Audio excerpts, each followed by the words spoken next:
That's right, everybody. As always, thank you so much for tuning in and taking this journey inside the Black Vault with me. I'm your host, John Greenwald Jr., founder and creator of theblackvault.com, and I wanted to put out this quick video because I know if you haven't heard about it already, you likely will pretty quickly about new UFO footage from Jeremy Corbell and George Knapp. Now, any fan of this channel, if you tune in and you watch these videos, you'll know that I have always spoken very highly about the past releases from Jeremy Corbell and George Knapp, simply because I'm not a fan of anonymous sources. That's generally where they source their material, but it checks out. I've always been intrigued by that. This time is a little different.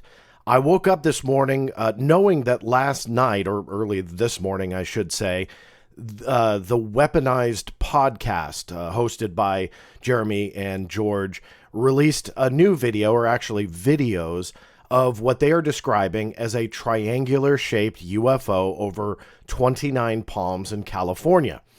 I live in Southern California and am not too far away from all of these places. Gone past and through Twentynine Palms before, know a lot about the military facilities out here, and it's not something that's out of the ordinary for me. Just again, being a Southern California native, we get a lot of these types of stories simply because of the military installations around. Well, quickly, the story that came out on Weaponized was this triangular-shaped UFO was seen in 2021, and they, in this podcast, have shot down, so to speak, the flare theory and essentially are calling this UAP. When I saw it, I immediately went back to my time as a producer and writer on the History Channel show UFO Hunters. And here's why. I was on season 3. I was brought in on season 3. And was, again, a producer and writer, and my job was to take over certain episodes and create a storyline. You'll remember that show with Bill Burns and Pat Uskert and Kevin Cook. Now, what we did on this show was we got a lot of stuff from viewers, especially through season 1 and season 2, which were very, very popular for the network. Our executives would get cases, pictures, photos, videos all the time. And we would bring them into the production offices and try and figure out, okay, what's worthwhile? Does it fit in this episode? Does it fit in that episode? And we got all sorts of stuff. And it was very similar, I would say, a lot of times to what I saw early this morning from Jeremy and George. So it took me right back to that period in my television career where we spent an ungodly amount of hours researching. And although we only had a 1-hour show, which turned out to about 44 minutes, 44 and a half minutes of content at the time, the amount of work that went into each episode was insane, most of which you never saw. Now, the reason I'm bringing this up is because visually this was very similar to what we got quite a few times. And most of the time when we would look into these types of cases, it was always military activity in or around a military base. In this case, Twentynine Palms, California has quite a bit of activity out there. So it didn't take that long to start researching exactly what was going on at the time in the area and on the exact same date. So let me bring up a window here and kind of go through with you guys to show you a perspective that was not offered to you when this video was released. I wish I had an explanation of why. I have tweeted it out and posted it out quite a few times now, and hopefully there will be a response from George and Jeremy.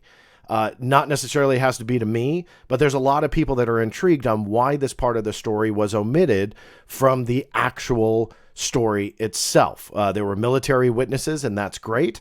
That's something that we all want to see. Military witnesses are great, high credibility, but we all know everybody or anybody can be wrong at one point or another. So what's going on here? Why were we not given all the context? So what I want to do is start with Jeremy's original post. I invite you to do a couple things. In fact, I urge you to do a couple of things to ensure you have all of the information. I cannot, for copyright reasons, start bringing in Jeremy's show and playing it, especially because they probably won't like what I'm saying here. So I don't want to give anybody an opportunity to, start doing copyright claims for taking that. So first and foremost, I am going to link it in the show notes below. Watch their podcast in full. That way you get the entire context. You get every frame of video that they've released. You get their side of the story, which I, again, urge you to do. But what I do want to do here is read the post, which gives the basic nutshell details of the UAP sighting and the video context that they released. They meaning Jeremy and George. And Jeremy says this: here's the new release of the Mojave Triangle UAP. For the full information, more videos, photos, and interviews, go to, and that link is below, but that's the Weaponized podcast site. Investigative journalists Jeremy Corbell and George Knapp obtained and are revealing for the first time exclusive footage of a UFO hovering over an active United States military base. This event is considered a, quote, mass UFO sighting, unquote, with significant and diverse documentation in the form of videos, photos, and recorded direct eyewitness testimony by active military personnel. The audiovisual content presented here was collected within hours after the UAP encounter. Facts. Date and time, 20 April 2021, 8:20 p.m. to 9:30 p.m. Pacific. Location, the Marine Corps Air Ground Combat Center, Twentynine Palms, Camp Wilson. Duration, approximately 10 minutes. Case type, mass UFO sighting, 50-plus direct eyewitnesses. Known imaging platforms, iPhones and infrared. Consensus eyewitness reports, shape, triangle by angle of observation, sound, silent, estimation, size, and estimations are between half the size of a football field and a 3-bedroom, 2-story house. Timeline, 8:20, craft appeared. 8:24, first known iPhone recordings. 8:29, illumination rounds were discharged above the UAP craft. This was recorded. 8:30, the UAP was reported to blink out or disappear just before the illumination rounds approached, useful proximity to the unidentified craft. Response. There was a significant air and ground response for approximately 3 hours after this mass sighting, presumed by witnesses to be a search and reconnaissance effort. This is one of the still frames that was released. You can see the triangular craft there, or what was described as a triangular craft. And I'm not going to play this in full, but this was part of the video. I'm just going to scrub through this. Again, credit to Weaponized for releasing all of this. But you can see here, it's kind of hard to see on that screen. But again, link is below, so you can zoom in and do all of what you need to do. These were just some of the videos. You can see those faint lights. If you can't see it on your screen, there are 5 of them.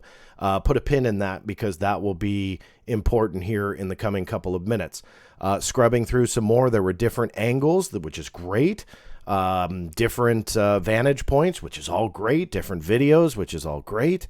But that may ultimately be, you know, the we'll call it the nail in the coffin on this, because there was that documented evidence. There's a few more photos for you, another video. Sure, in some parts of this, it may look like a triangle. Let me back up there. You can kind of see it on your screen.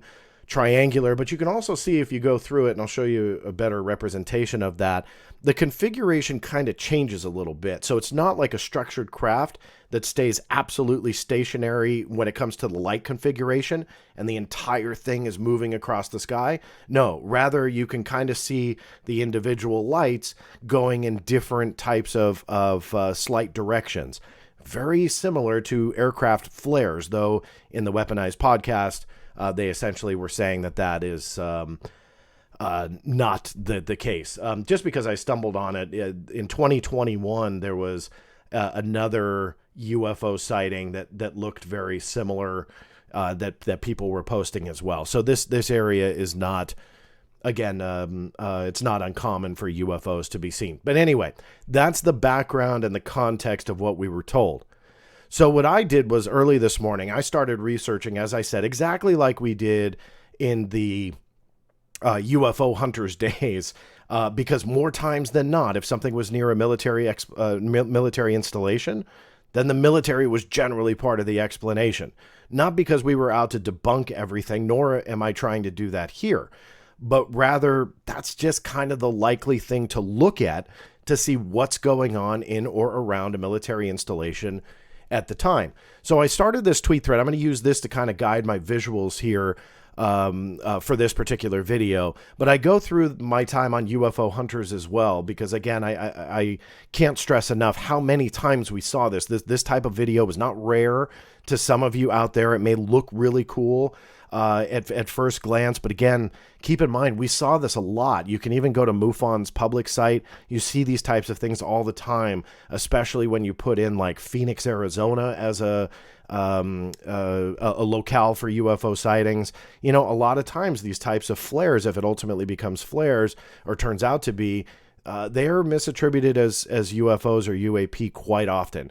So that's where I was kind of channeling that era, because we saw it all the time. I know I'm repeating myself there, but it bears repeating, simply the amount of time that we saw it. So what I did discover doing, again, that same type of approach, was that on the date, April 20th, 2021, it was during a training exercise, which lasts about 7 weeks, at the Marine Corps Air Ground Combat Center in Twentynine Palms, California, the exact same spot where Jeremy and George reported this triangle UAP took place. Now, that exact same date is pretty coincidental, and when you dig in a little bit further, you realize on the exact same night, there were numerous ground operations. These are officially released DoD photos of, you can see, Marine Aviation Weapons and Tactics Squadron 1. The date taken, you can see down here, is April 20th, 2021, the exact same date and same night as the UAP was taken. And this particular operation was well underway with multiple aircraft. You can see some of the helicopters here that were on the ground and launched and deployed that night, including ground forces when you really dig into that activity. Here is a little bit more. You can see this video. Let me zoom in on it. This is some of the footage from that night, that very night. You can see how much activity. I won't play the whole thing for you, but I will scrub through a little bit so you can kind of see exactly what was going on. You can see all of the nighttime operations, both on the ground, in the air. You can see how much activity there really was on the base. Now, again, this is the exact same night. This is the exact same locale. This is the exact same military installation in Twentynine Palms, California. Now, when I first posted this, I wanted to see how many people would actually play the video. It's 5 minutes in length. And again, you see all sorts of cool nighttime footage. It's all B-roll. You get it from the Department of Defense. So people like me that were working in television, this stuff was gold, because when you were talking about, let's say, Twentynine Palms, you could go to the Department of Defense and get actual B-roll from Twentynine Palms and show some of the military activity. But if you play to the very end, watch this. We're getting there. We're getting there. A couple more seconds. Look at that. How many lights do you see? 1, 2, 3, 4, 5. Now, obviously, this was a DoD video, so shot much closer than those iPhone video clips that I showed you earlier. You could see they were way far in the distance, and when you watch, you can see they're pretty far out there, which may explain the quote-unquote silent attribute that many of the witnesses were talking about. This, obviously, is much, much closer. Now, let me preface this next section by saying I am not going to bet my house on the fact that what we are looking at are these particular aircraft flares. But stick with me for a minute, because I'll let you decide on whether or not you are convinced it is. So obviously the 5 lights match. This was the exact same night as the April 20th, 2021 UAP event. You can see it down here again, April 20, 2021. This was the page for the official release of that DoD video that I just showed you. So it was all shot on the same evening. Now, as the morning progressed, and I'm posting all this stuff out there, people are starting to catch on. Hey, wait a minute. Why was all of this context omitted from the story? Now, I wish I had an answer for you on that, but I don't. So why did Jeremy and George conveniently leave that out? They said that they spent 2 years researching this particular case, and that's great. It needs to be researched, and I can completely understand vetting sources and looking into this. The problem is that you've removed an entire context to the story. That could very well be a UAP, and heck, it could very well be an alien craft. highly unlikely, but let's just go with that for a second. Why would you leave out the entire context of a major military operation and training exercise that was going on the same night in the same location? That doesn't make any sense whatsoever. Part of the story also came out that they were essentially responding to the UAP, and we're talking about ground and air units being deployed specifically to try and figure out what that UAP was. In my personal opinion, that is a 100% disingenuous approach to tell all of you. Why? Because we can clearly see a fully acknowledged military exercise that took place during the day and the night that lasted for 7 weeks, including the night of, and all of that was omitted. Instead, it was framed that this big military operation was put out there to investigate this UAP or these UAP lights or whatever you want to refer to them as, that's why they were there. But they never told you about the military operation or exercise. Disingenuous. That is not a right approach to this, because that very well could be UAP. But the context of what was going around that UAP is incredibly important. But all of that was withheld. So there's two ways to look at it. Out of the 2 years that they investigated this, they never once came across that. It took me a couple of minutes to find it. And I'm not patting myself on the back. My point is, it's not hard to find. This was an openly acknowledged exercise that the United States military was openly posting about. You can find posts about it on Twitter and Facebook, including videos and so on and so forth, that are not classified. This was not some Area 51 deep in the heart of the desert type of operation. This was something openly acknowledged, yet all of that was withheld from you. So let me show you a couple more visuals before I end this to kind of drive the point home.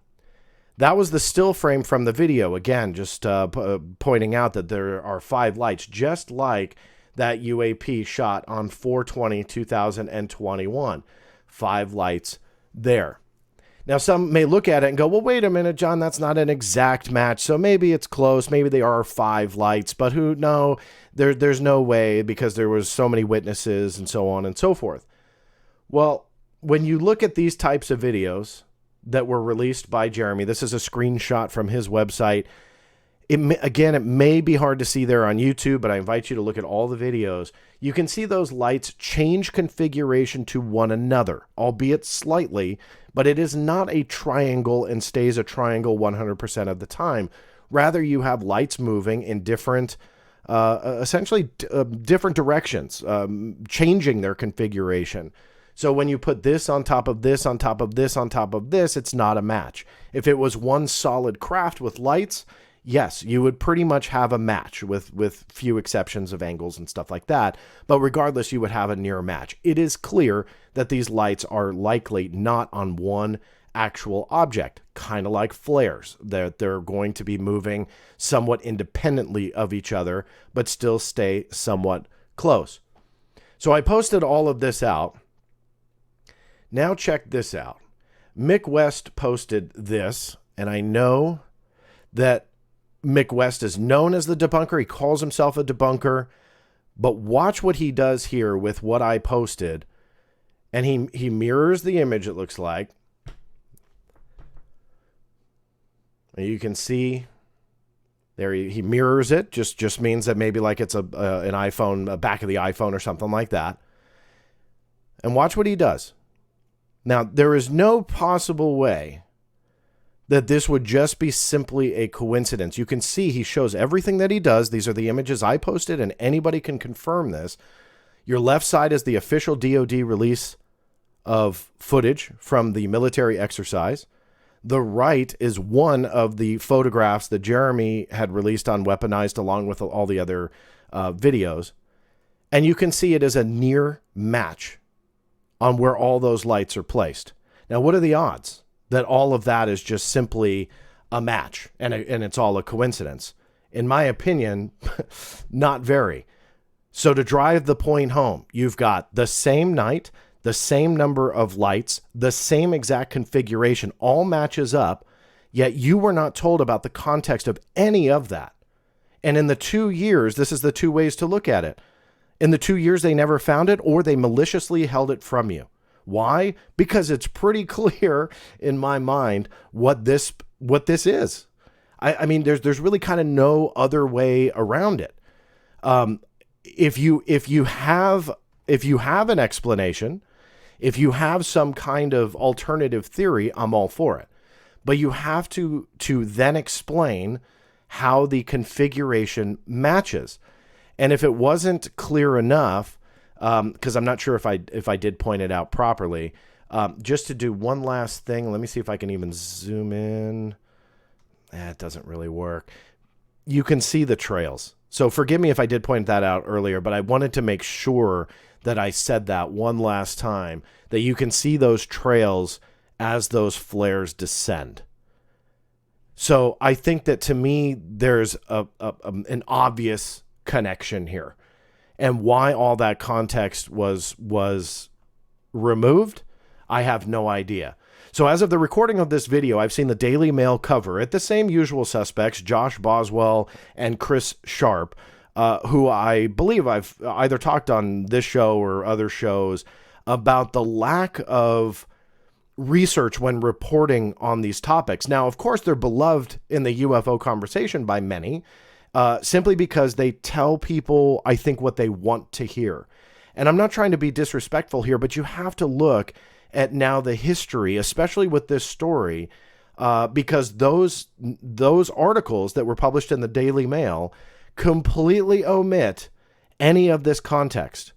So what are they doing? Are they just simply parroting what they are told from Jeremy and George? Well, that's bad in itself. That's not journalism. That's PR.